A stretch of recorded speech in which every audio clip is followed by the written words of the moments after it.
Assalamualaikum warahmatullahi wabarakatuh. Di sini saya Siti Masriah dan kedua teman saya yaitu Nina Yuniar Alilisa dan Yesi Ralita dari kelompok 1 akan menjelaskan tentang sifat dan ruang lingkup ekonomi manajerial, teori perusahaan, sifat dan fungsi keuntungan. Sifat ekonomi manajerial bisa disebut juga dengan ekonomi mikro terapan. Penerapan metode dalam proses pengembalian suatu keputusan manajerial. Ekonomi manajerial dapat mengembangkan prinsip ilmu yang tujuannya untuk lebih meningkatkan keefektifan saat mengambil keputusan. Dan biasanya di setiap manajer pastinya akan mendapatkan suatu masalah manajerial yang terdapat dalam bisnisnya.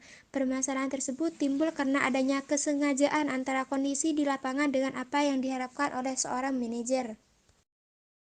Ekonomi manajerial ini dapat membantu para manajerial dapat menggabungkan antara ilmu ekonomi dan pengambilan suatu keputusan. Nah, sedangkan ilmu yang meliputi antara ekonomi mikro dan makro di sini yaitu ekonomi mikro di sini mempelajari mengenai perilaku pelaku ekonomi sebagai pengambil suatu keputusan secara individual. Pelaku ekonomi yang dimaksud di sini adalah seorang konsumen dan produsen, di mana ekonomi mikro dapat membantu pengembalian keputusan dalam memahami perilaku konsumen sehingga dapat diambil langkah yang sangat tepat dalam mengambil suatu keputusan dalam menciptakan suatu produk baru. Nah, ilmu ekonomi keputusan di sini meliputi matematika ekonomi dan ekonometrika. Nah, matematika ekonomi di sini juga bisa dapat membantu untuk pengembalian suatu keputusan dalam menerjemahkan dalam permasalahan manajerial dalam suatu bentuk yang lebih sistematis dan juga sederhana, yaitu dalam suatu bentuk persamaan matematika, seperti halnya di mana sebuah perusahaan sedang menghadapi suatu masalah yang terkait dengan keputusan untuk lebih meningkatkan produksi. Ruang lingkup ekonomi manajerial. Hubungan antara ekonomi manajerial dengan ilmu ekonomi tradisional dalam batasan tertentu yang saling tumpang tindih antara satu dengan yang lainnya. Bukan hanya di antara teori ekonomi mikro-makro saja yang saling berkaitan antara satu dengan yang lainnya, akan tetapi pada setiap cabang ilmu ekonomi pun juga terdapat aspek mikro dan juga makronya. Terlebih dari itu, di antaranya terdapat masing-masing cabang itu sendiri juga terdapat tumpang tindihnya. Selanjutnya adalah teori perusahaan. Teori perusahaan merupakan organisasi yang mengorganisasikan dan menggabungkan sumber daya berbagai jenis yang bertujuan untuk memproduksi barang dan jasa yang diperjualbelikan. Suatu perusahaan terdapat firm yang merupakan suatu organisasi yang menggabungkan atau mengatur berbagai sumber daya yang telah tersedia yang digunakan untuk menghasilkan barang dan jasa yang siap dijual. Teori perusahaan biasa digunakan sebagai konsep dasar sebagai pembelajaran dalam ekonomi manajerial. Adapun kegiatan yang dilakukan oleh firm yaitu 1. Suatu bisnis yang dipengaruhi oleh sumber daya yang langka. 2. Pembayaran pajak. 3. Penyediaan pekerjaan. 4. Memproduksi barang dan jasa untuk masyarakat. Dalam perusahaan atau organisasi akan selalu berubah sesuai dengan kondisi atau persaingan yang ada.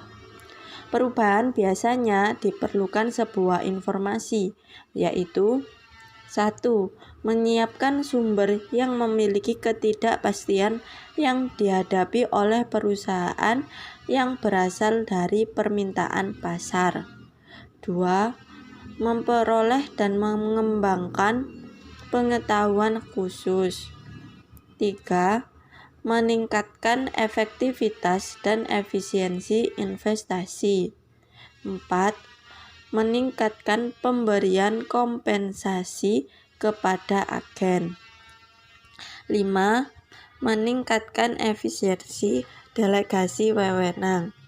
Dalam perubahan ini, yang dimaksud adalah perubahan bagaimana pemasaran produk dan jasa di perusahaan tersebut, atau konsep-konsep yang sudah dibuat oleh perusahaan untuk kedepannya. Sebuah perusahaan harus memiliki teknologi yang tinggi guna menunjang hasil output perusahaan yang maksimum, sehingga nilai dari suatu perusahaan dapat meningkat. Nilai dalam perusahaan harus diperhatikan. Nilai perusahaan adalah suatu kondisi tertentu yang sudah tercapai oleh perusahaan melalui tahapan selama waktu beberapa tahun, sejak perusahaan didirikan hingga saat ini, sebagai gambaran dari kepercayaan masyarakat. Nilai perusahaan sangat penting karena dengan adanya nilai perusahaan yang bagus atau tinggi, perusahaan akan mendapatkan kepercayaan yang tinggi dari masyarakat juga. Selanjutnya yaitu tentang laba bisnis dan laba ekonomi. Laba bisnis atau laba usaha yaitu penerimaan perusahaan dikurangi dengan biaya eksplisit. Biaya eksplisit yaitu biaya yang dikeluarkan untuk membayar kebutuhan yang diperlukan untuk produksi. Besarnya biaya yang dikeluarkan tersebut dicatat dalam akuntansi perusahaan, maka hal tersebut dikatakan biaya akuntansi. Biaya eksplisit itu seperti pembayaran gaji atau upah, biaya pembelian bahan mentah, pembayaran listrik, dan sewa gedung. Laba ekonomi yaitu penerimaan perusahaan dikurangi biaya eksplisit dan implisit. Biaya implisit yaitu nilai faktor produksi yang dimiliki dan digunakan oleh perusahaan untuk melakukan proses produksi. Biasanya perusahaan tidak membebankan biaya atas penggunaan faktor produksi tersebut. Misalnya perusahaan yang menggunakan lahan kosong untuk proses pengeringan yang dimiliki, namun perusahaan tidak membebankan biaya sewa lahan tersebut. Selanjutnya, teori laba atau keuntungan. Tingkat hasil laba atau keuntungan yang diperoleh setiap perusahaan itu berbeda-beda. Ada perusahaan yang mengambil keuntungan dalam jumlah kecil, ada juga perusahaan yang mengambil laba dengan jumlah yang besar. Jadi tergantung perusahaan masing-masing. Dalam teori laba atau keuntungan ini dijelaskan mengapa hal itu bisa terjadi. Ada beberapa teori, yakni yang pertama risk bearing theory of profit, yaitu perusahaan yang memiliki laba di atas rata-rata, maka perusahaan juga akan menanggung risiko di atas laba ekonomi normal. Perusahaan yang menghasilkan laba di atas laba ekonomi normal harus bisa dipertahankan di berbagai bidang. Yang kedua, frictional theory of profit, yaitu mendefinisikan bahwa laba atau keuntungan timbul sebagai akibat dari gesekan atau kendala keseimbangan jangka panjang. Pengaruh munculnya laba pada teori ini seperti adanya bencana alam, krisis ekonomi dunia atau perang.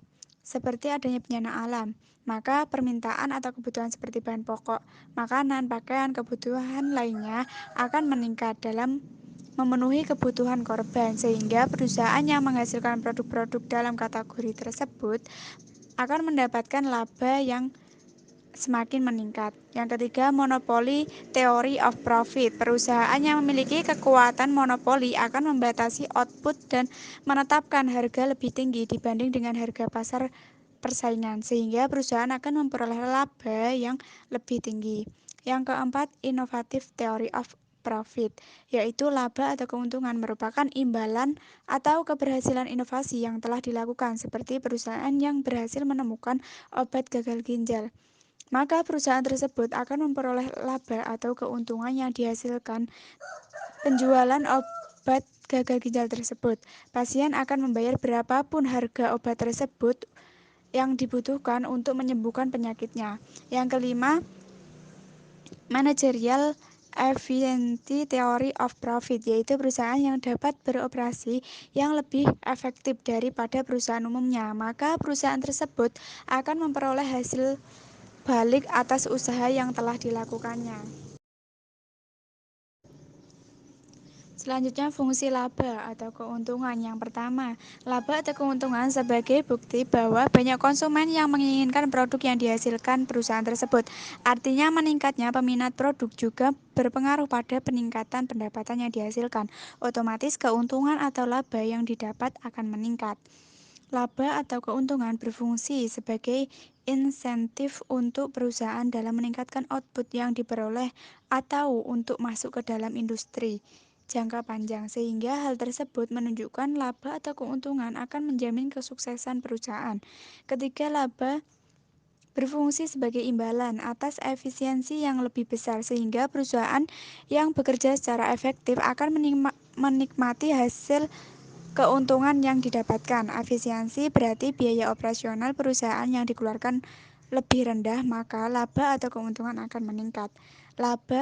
Yang keempat, laba atau keuntungan menjadi insentif pada perusahaan untuk selalu meningkatkan efisiensi. Terkait dalam hal di atas, yaitu efisiensi akan menghasilkan laba atau keuntungan, sehingga perusahaan akan terus berusaha untuk mencari cara untuk meningkatkan efisiensinya dengan tujuan laba dengan keuntungan yang dihasilkan meningkat. Dari beberapa fungsi keuntungan di atas dapat disimpulkan bahwa laba atau keuntungan merupakan bukti penting bagi terjadinya pengalokasian kembali sumber-sumber daya manusia, menggambarkan perubahan selera konsumen dan permintaan yang akan terjadi di setiap waktu. Para pemilik modal atau perusahaan akan menarik sumber daya yang dimiliki atau bidang yang dimiliki yang tidak menguntungkan tersebut dialokasikan ke bidang-bidang yang menguntungkan. Bidang yang sebelumnya menguntungkan dapat juga menjadi tidak atau kurang menguntungkan ketika terjadi perubahan atau penurunan selera atau permintaan. Sekian dari kelompok kami, kurang lebihnya mohon maaf. Jika ada pertanyaan, bisa ditulis di komentar. Wassalamualaikum warahmatullahi wabarakatuh.